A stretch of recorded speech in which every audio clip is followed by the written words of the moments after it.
Good evening, everybody. Welcome back to the Angry Cast and Fallout Shelter 2022. How y'all doing? I am doing fine. I am doing just fine. But I wanted to talk about a couple of things. We're still doing our driving and doing our voiceovers, and I'm leaving work now and heading home to take care of everybody.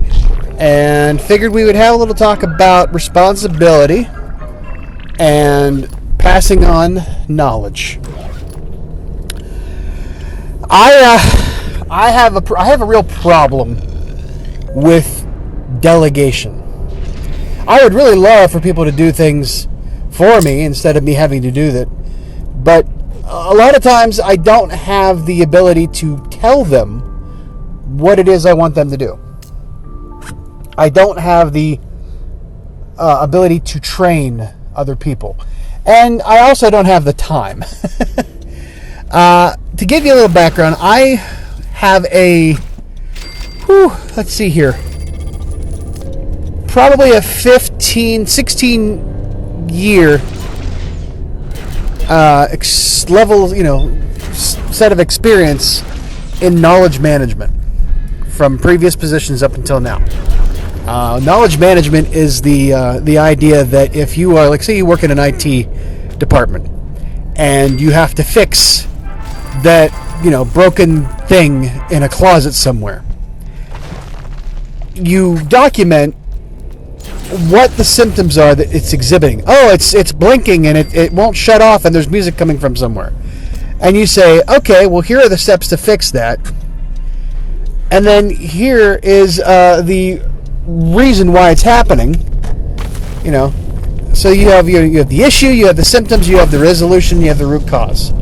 That's all part of incident management as well. But knowledge management says, okay, well, Bob, who's been in this place for like 30 years, knows that when he hears that blinking and music going on, he can go into that closet and kick it and it's fine. But Bob's getting close to retirement.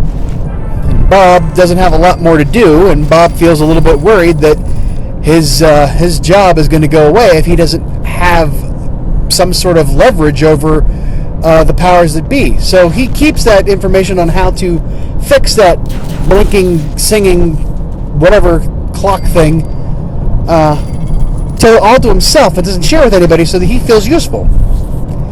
And it's not a malicious thing, it's a self-preservation thing. But then you get some guy like me that comes in and says, Bob, we need to have a talk, because what if you go on vacation? What if you get sick? What if you're in the bathroom and that thing starts singing and blinking and making noise and it needs fixed because it's like a time bomb that's going to go off? So, Bob, why don't we document the process that if you have that happen, we can share it with everybody? So that, we can say, all right, let's see, it's something's clicking, blinking, knocking, doing something. I put in a ticket to have it fixed, and all of a sudden it pops up on the screen, hey, here's a solution on how to fix it. And then we have that available to everybody who looks at that thing and says, oh, I can do that. Bob can retire, or Bob can have some extra coffee in the morning, or Bob can just not give a shit and go about his day and read whatever, online magazine he wants. And it's not, like I said, it's not a malicious thing. It's just self-preservation. The scared mentality of not being useful and having tacit knowledge that needs to be shared with other people. My problem is that I would love for other people to do the things that I have to keep doing. I just never have time to show anybody how to do it. So I try to document it as much as I can when I come into, like, oh yeah, hey, while I'm doing this, I might as well document. And to give you an idea, just a simple thing today. We have, say, you need to get to a website and it's giving you this error message. And it's something that sometimes usually falls under the purview of, say, information security, because it's their tool that they're trying to get to, or that you're using to get to somewhere. And so you say, hey, I can't get to that. And they say, well, can you, as a member of, say, a service desk or member of an IT first level triage, you say, okay, well, here we go. This is a cyber tool, so that they need to go take care of it. And then cyber looks at it and says, well, can you provide us a screenshot? So the cyber says to the customer, provide a screenshot, and the customer says, I don't know how to do that. So then cyber just says, well, hey, little people, go look at this and go help them. Instead of saying to the customer, hey, here's the steps you need to do to make a screenshot on your screen, on your browser or whatever, to show me what's going on. And so I got in there and I said, you know what? This may be a good opportunity for us to show other people how to do things. So I created a knowledge article on how to do step-by-step screenshot, and lo and behold, the customer did it. And then I expect that any time that ever comes up again, they can just say, hey, customer, use this article to document a screenshot and put it into the ticket.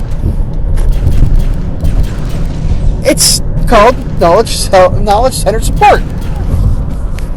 So, with that in mind, I'm trying to alleviate my ability to do other things.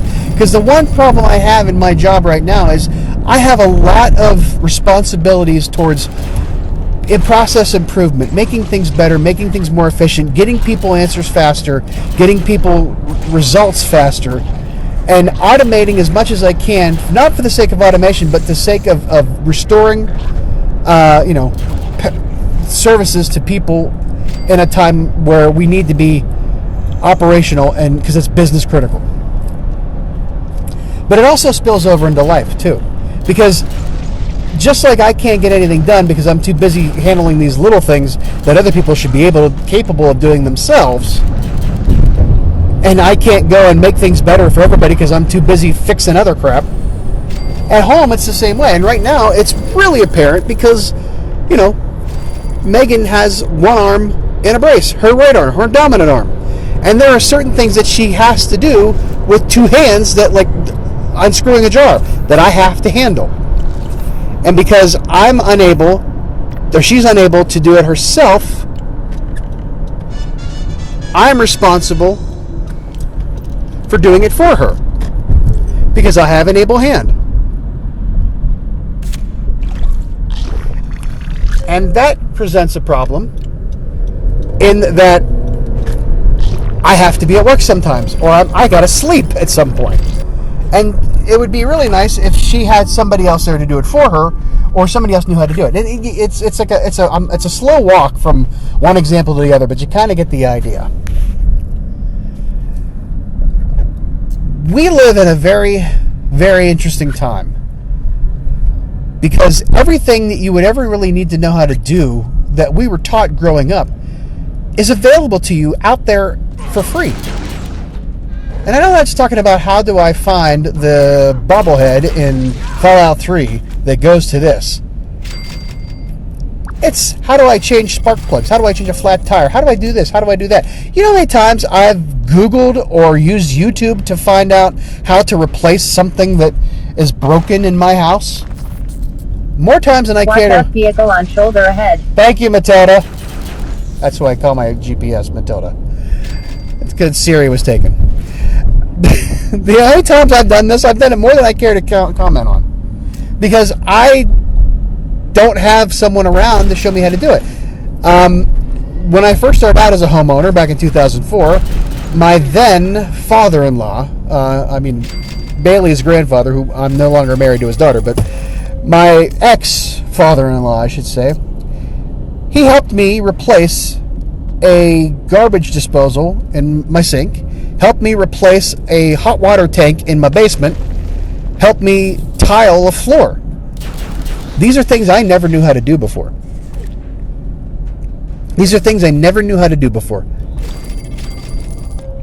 And that's my fault, partially. I should have learned how to do these things, but I should have also asked to learn how to do these things. My father was a great, great man when it came to being able to just fix and do stuff. He had skills that were, lost to all of us when he died. While my brother, who is 7 years older than me, hold on a second. Sorry, the police were passing me. Did not want to appear like I was on my phone. which I'm just talking, but I'm holding it closer to my face while paying attention to the road. But so if I sound like I'm very far away, it's because I have it lower. Don't pull me over, bro. No, my father knew how to do a lot of things, and he was able to probably impart a lot of that wisdom onto my older brother, who's 7 years older than I am. But it came time for me to be around and to do all these things. It's like, I'm at this point in my life where I'm just not going to do shit like that. Or I didn't ask, or I didn't know. I was never taught how to do certain things that would have come in handy later in life. I think we should teach how to do the most basic of skills to make yourself self-sufficient, like changing a tire without bending up your frame, or how to change out certain things in a house that need to be, maintenance items, how to do simple home repairs. But again, we have the internet now to do all that. And it's not that my father wasn't a good teacher, he was. It's just that I never either took the opportunity to find these things out, or he was too busy because he was never around. And now I realize I'm perpetuating the cycle all over again that I had in my own life from my childhood. I am unable to do things and impart the wisdom because I'm too busy doing it for them. And granted, he's the kind of guy that if something happened, if you asked him for assistance or at least knowledge on how to do it, he would have done it for you without even blinking. He would have showed up and did it for you, and you would have been like, well, I wanted you to show me how to do it so I'd know. And it was just easier. And that's, again, part of my problems. I keep doing the things that I want to delegate because it's quicker for me to do it than it is for me to either delegate or show someone how to do it. And that's a real problem. And that's a real problem for the generations to come because we're going to rely on distilling all that information into a place that could be questionable as far as legitimacy. And I know I'm making a grand jump from changing on a light bulb to disarming a nuclear bomb, but could you imagine in 30 years that people are like, I'm in a situation where there's 10 seconds left on a bomb and I got to disarm it. Hold on a second, let me Google this shit. It's kind of a scary thought. Oh, jeez, Lord. There was almost an accident. Somebody was trying to change lanes into a lane that was occupied. This is the fun stuff you just don't get on those other channels. I'm going to let you know right now. Commentary and traffic all on a video game. How about it? Hit that like button, hit that subscribe button, buy me a freaking coffee, and make me the best damn YouTuber in the world. No, there's no chance on that ever happening. But anyways, so while we play Fallout Shelter and while we do these quests and while we do things, I've tried to do some of the tutorial stuff on certain things, and it's just, I'm bad at it. I'm sorry, I'm bad at it. I really am. I never learned how to be a teacher because the people who could teach me were too busy trying to teach other people. Or I just didn't ask. And that's the other problem. That's the real sad thing that I see every day in my work, is that people just don't know better. And it's not their fault. They don't know what they're supposed to know. And I've always said, and it sounds like a really bad quote, but if you think about it really, really hard, it makes sense. You don't know what you don't know until you don't know it. And what that means is you had no clue that there's something out there that you needed to know until you found out that it came up and you didn't know the answer. You don't know what you don't know until you don't know it. It's a thinker, but I stand by it. And that's the problem we find today, is that people who get released out into the wild, into the job market, and into the workforce, don't have a simple grasping of how to do certain things, and they just ask the questions. And it's not a problem to ask the questions. It's a good thing to ask the questions.